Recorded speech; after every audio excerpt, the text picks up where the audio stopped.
Hello আমার মিষ্টি বন্ধুরা, কেমন আছো সবাই? প্রতিদিনের মতো আজও তোমাদের মাঝে নতুন একটি ভিডিও নিয়ে হাজির হলাম।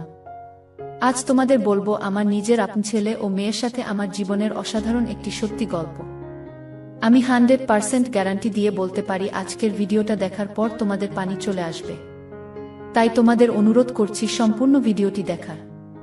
তাই আর বেশি কথা না বলে চলো গল্প ফিরে যাই। আমি সুমিতা।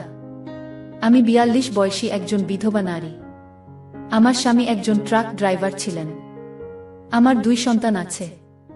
এক ছেলে নাম সুবীর, বয়স 20 বছর, আর এক মেয়ে নাম প্রিয়াঙ্কা, বয়স 22 বছর। প্রিয়াঙ্কা আমার বড় মেয়ে। প্রিয়াঙ্কা একটা প্রাইভেট হসপিটালে চাকরি করে, আর আমার ছেলে সুবীর বাড়িতেই থাকে সবসময়। আমার স্বামী চলে যাওয়ার পর আমি অনেক কষ্ট করে আমার ছেলে ও মেয়েকে মানুষ করি। আমার ছেলে মেয়ের বয়স তখন খুব একটা বেশি ছিল না। আমার যখন বিয়ে হয় তখন আমার নিজেরও খুব অল্প বয়স ছিল। আমি তেমন কিছুই বুঝতাম না। বিয়ের পর আমার মেয়ে চলে আসলো, আর তারপর ছেলে। আমার স্বামী যতদিন ছিলেন ততদিন তিনি নিজের জায়গা থেকে অনেক চেষ্টা করেছেন আমাদেরকে ভালো রাখার জন্য। তবে তিনি সত্যিকার অর্থে আমাদের ভালো রাখতে পারেননি।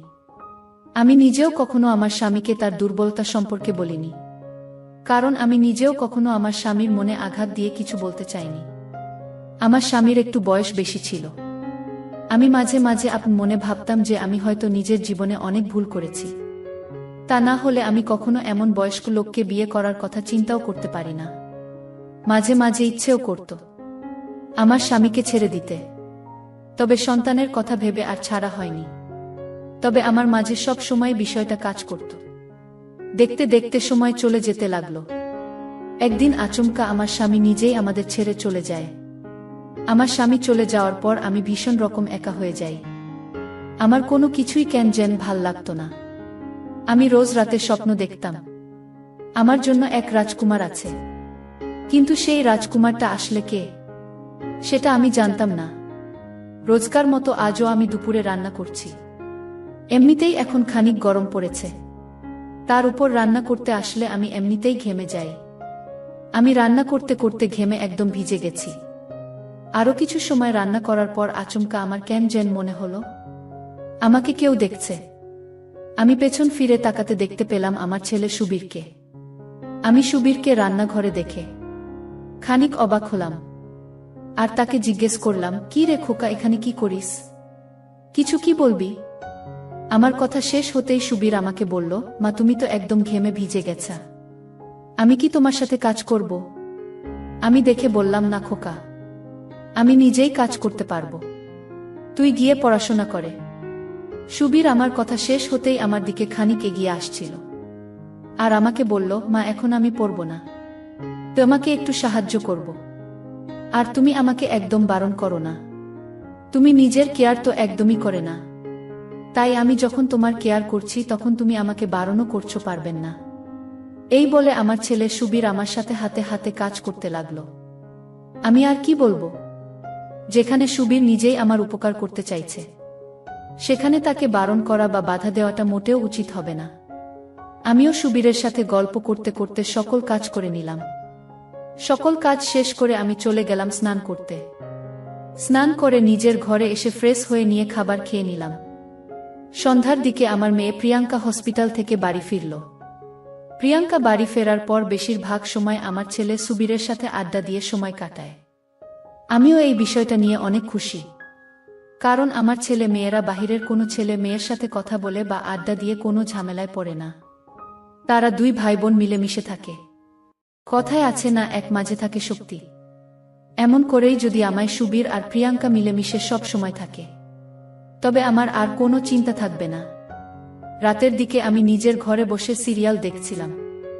প্রায় ঘণ্টাখানেক সময় সিরিয়াল দেখার পর আমি জল খেতে নিজের ঘর থেকে বেরিয়ে খাবার টেবিলের সামনে গেলাম। আমি খাবার টেবিলের সামনে আসতেই শুনতে পেলাম প্রিয়াঙ্কা আর সুবীর অনেক হাসাহাসি করছে। আমি তাদের ভাই বোনের এমন হাসাহাসির কারণটা কি সেটা দেখার জন্য প্রিয়াঙ্কার ঘরে উকি মারতেই যা দেখতে পেলাম, তা দেখার জন্য আমি মোটেও প্রস্তুত ছিলাম না। আমি একদম অবাক হয়ে গেলাম। আমি দেখতে পেলাম আমার মেয়ে প্রিয়াঙ্কা আর আমার ছেলের কাজ করছে আর হাসাহাসি করছে। তাদের দুই ভাই বোনকে এমন করে কাজ করতে দেখে আমার জল চলে আসলো। আমি সারাদিন একা বাড়িতে থাকি। একা বাড়িতে থেকে আমি বোর হয়ে যাই। তাই পাশের বাড়ির ভাবির সাথে গিয়ে আড্ডা দেই। রাতের বেলা ঘুমোতে যাওয়ার আগে অবধি টিভি দেখতে থাকি। এতে করে আমার মন মেজাজ পুরো খিটখিটে হয়ে যায়। আমার করার মতো কিছুই থাকে না। অথচ আমার ছেলে মেয়ে সারাদিন বাইরে নানা কাজ করে বাড়িতে ফিরে এসে দুই ভাই বোন একসাথে হয়ে আবার কাজ করে। আর তাদের দুজনের খুশি দেখে আমার ও কেন যেন হিংসে হতে লাগলো। এমন জীবন্ত যদি আমি পেতাম তবে কতই না ভালো হতো। আমি আমার মেয়ে প্রিয়াঙ্কার ঘরের দরজার সামনে দাঁড়িয়ে আপন মনে এসব ছাইপাশ চিন্তা করতে থাকি। না, এখানে বেশি সময় দাঁড়িয়ে থাকা যাবে না। কারণ আমার মেয়ে আর আমার ছেলে যদি আমাকে এখনো জেগে থাকতে দেখে তারা রাগ করতে পারে। আমি আর সময় নষ্ট না করে নিজের ঘরে চলে গেলাম। নিজের ঘরে এসে আমি আপন মনে সুবীর আনন্দের কথাই ভাবছি। তাদের দুই ভাই বোনের ভবিষ্যৎ নিয়ে একটু বেশিই চিন্তা হচ্ছে আমার। সারাটা রাত আমার চোখে ঘুম আসলো না। আমি তাদের কথাই শুধু ভাবছি। নিজেকে নিজেই দোষ দিচ্ছি। আমি মা হয়ে নিজের সন্তানের সাথে কাজ করে তাদের সাহায্য করছি না। তারা দুই ভাই বোন আমার কথা ভেবে আমাকে যেন কাজ করতে যেতে না হয়। তাই তারা জীবন যুদ্ধ করছে। আর আমি কিনা নিজের মতো শুয়ে বসে সময় পার করছি। এটা তো মোটেও উচিত হচ্ছে না। আমি অনেকটা সময় ধরে তাদের কথা চিন্তা করলাম। আমি চিন্তা করতে করতে কখন যে ঘুমিয়ে পড়লাম তা আমার মনে নেই। সকালবেলা আমার ঘুম ভাঙতেই আমি দেখতে পেলাম আমার মেয়ে প্রিয়াঙ্কা আমার ঘর ঝাড়ু দিচ্ছে। আমি প্রিয়াঙ্কাকে জিজ্ঞেস করলাম, কি রে মা, আজ কি হসপিটালে যাবি না তুই? আমার প্রশ্নের উত্তরে আমার মেয়ে বলল, না মা, আসলে হয়েছে কি, আজ আমাদের ছুটি। তাই আর কি ভাবলাম তোমার কাজে একটু সাহায্য করি। আমি প্রিয়াঙ্কার কথা শুনে প্রিয়াঙ্কাকে জিজ্ঞেস করলাম, তা তোর ছোট ভাই সুবীর কোথায়? প্রিয়াঙ্কা বলল, সুবীর তো একটু বাজারে গেছে, বাজার করে নিয়ে আসতে। কিন্তু কেন মা? সুবীরকে কোনো দরকার? আমি প্রিয়াঙ্কার প্রশ্নের কোনো উত্তর দিলাম না। আমি প্রিয়াঙ্কাকে জিজ্ঞেস করলাম, প্রিয়াঙ্কা, তোকে একটা কথা জিজ্ঞেস করার ছিল। তুই আমাকে সত্যি বলবি তো সব? আমার প্রশ্ন শুনে প্রিয়াঙ্কা খানিক অবাক হয়ে গিয়ে আমাকে বলল, হ্যাঁ মা, বলো কি কথা। আমি সত্যিটাই বলব তোমায়। আমি এবার প্রিয়াঙ্কা আর সুবীরের গতকাল রাতের ঘটনা জিজ্ঞেস করলাম। প্রিয়াঙ্কা প্রথমে আমাকে সত্যিটা বলতে না চাইলেও আমি জোর করার এক পর্যায়ে আমার মেয়ে আমাকে সব সত্যি কথা বলল। আমি প্রিয়াঙ্কার সব কথা শোনার পর প্রিয়াঙ্কাকে বললাম, ঠিক আছে, আমি বুঝতে পেরেছি সব। কিন্তু এখানে একটা কথা হচ্ছে যে, তুই তো জানিস আমি সারাদিন বাড়িতে বসে থেকে বোর হয়ে যাই। আমি গতকাল তোদের কাজ করতে দেখে আমারও খুব ইচ্ছে হয়েছে যে তোদের সাথে কাজ করতে। কিন্তু আমি সুবীরকে এই কথাটা বলতে পারিনি। এখন আমি কি করব সেটা বল। আমার কথা শুনে প্রিয়াঙ্কা খানিক চিন্তায় পড়ে গেল। প্রিয়াঙ্কা নিজেও বুঝতে পারছে না সে কি বলবে। কারণ সুবীর তাকে আগেই বলেছে যে মাকে কোনো কাজ সে করতে দিবে না। প্রিয়াঙ্কা কিছু সময় আপন মনে অনেক কিছু চিন্তা করল। তারপর প্রিয়াঙ্কা আমাকে বলল, ঠিক আছে মা, তুমি যখন বসে থাকতে পছন্দ করো না, কাজ করতে চাও, তখন আমি ভাইকে বলে ব্যবস্থা করব সব। এই বলে প্রিয়াঙ্কা চলে গেল নিজের ঘরে। আমি আমার মেয়ে প্রিয়াঙ্কার কথা শুনে মনে মনে খুব খুশি হলাম। রাতের দিকে আমি প্রিয়াঙ্কার ঘরে গিয়ে শুয়ে পড়লাম। এদিকে আমার ছেলে সুবীর আমাকে প্রিয়াঙ্কা ভেবে বলল, দিদি, আজ কিন্তু পেমেন্ট পেয়েছি, আজ থেকে একটু বেশি কাজ করতে হবে। আমি সুবীরের কথার বিপরীতে কোনো শব্দ করলাম না। সুবীর আমাকে কোনো কথা বলতে না দেখে আবারও বলল, দিদি, কিছু বলছিস না কেন? বন্ধুরা, ভিডিও মাঝখানে একটা কথা বলতে চাই। আমি তোমাদের আনন্দ দেওয়ার জন্য খুব কষ্ট করে ভিডিও বানাই। তাই তোমাদের কাছে অনুরোধ থাকবে, অবশ্যই এই ভিডিওটি দেখে একটি লাইক করবে এবং সামিয়া ব্লগ চ্যানেলটি সাবস্ক্রাইব করে পাশে থাকবেন। কথা বল। আচ্ছা, কথা বলতে হবে না, তাড়াতাড়ি চল, লেট হয়ে যাচ্ছে।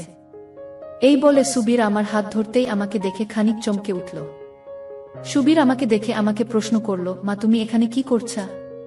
দিদি কোথায়? আমি আমার ছেলেদের কথা শুনে খানিক মলিন কণ্ঠে বললাম, কেন রে খোকা, সবকিছু কি তোর দিদি পারে নাকি? আমরা বুঝি কিছু পারি না করতে? আমার কথা শুনে আমার ছেলে সুবীর ভীষণ রকম চমকে উঠল। সুবীর আমার দিকে প্রশ্নসূচক দৃষ্টিতে তাকাতেই আমি সুবীরকে উদ্দেশ্য করে বললাম, খোকা, সবসময় তো তুই তোর দিদির সাথে কাজ করিস, আজ না হয় নিজের মায়ের সাথে কাজ করিস। আমার কথা শুনে আমার ছেলেদের পুরুত হয়ে যায়।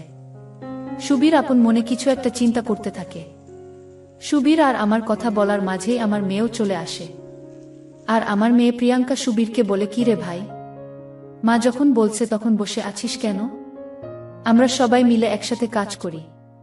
প্রিয়াঙ্কা নিজের কথা শেষ করতেই আমার ছেলে নিজের জায়গা থেকে উঠে আমার দিকে এগিয়ে আসলো।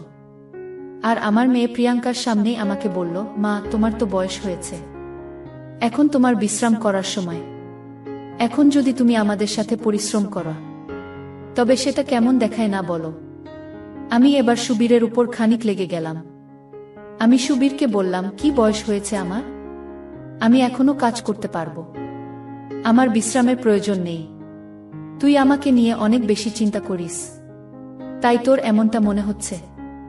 আমাকে আমার কাজটা করতে দেয়। তাছাড়া তোদের সাথে বসে কাজ করলে আমার নিজেরও ভাল লাগবে। আমার কথা শেষ হতেই প্রিয়াঙ্কা আমার সুবীরকে বলল, থাক ভাই, মা যখন এত করে বলছে তখন মায়ের কথা শোন। সুবীর কিছু বলছে না। তারপর সুবীর নিজেও রাজি হল আর আমার সাথে কাজ করা শুরু করল। আমি সুবীরের সাথে কাজ করে খুব শান্তি অনুভব করছি। মনে হচ্ছে আমার মনের ভিতর থেকে এত বছরের অশান্তিটা দূর হয়ে যাচ্ছে। আমার মুখে হাসির রেখা দেখে আমার মেয়ে প্রিয়াঙ্কা আমাকে বলল, মা তোমার হয়তো অনেক বেশি ভাল লাগছে আমাদের সাথে কাজ করে, খুব শান্তি পাচ্ছ হয়তো। আমি প্রিয়াঙ্কাকে বললাম, তোদের মতো পাগল ছেলে মেয়েদের সাথে গল্প করতে কার না ভাল লাগবে? তাছাড়া কাজ করছি নাকি গল্প করে আড্ডা দিচ্ছি, সেটাই তো মনে হচ্ছে না আমার। প্রিয়াঙ্কা তুইও বস না, আর সবাই মিলেমিশে কাজ করি। আমার কথা শেষ হতেই আমার ছেলে সুবীর আমাকে বলল, মা আমি সবসময় নিজের মাকে সেবা করতে চেয়েছি।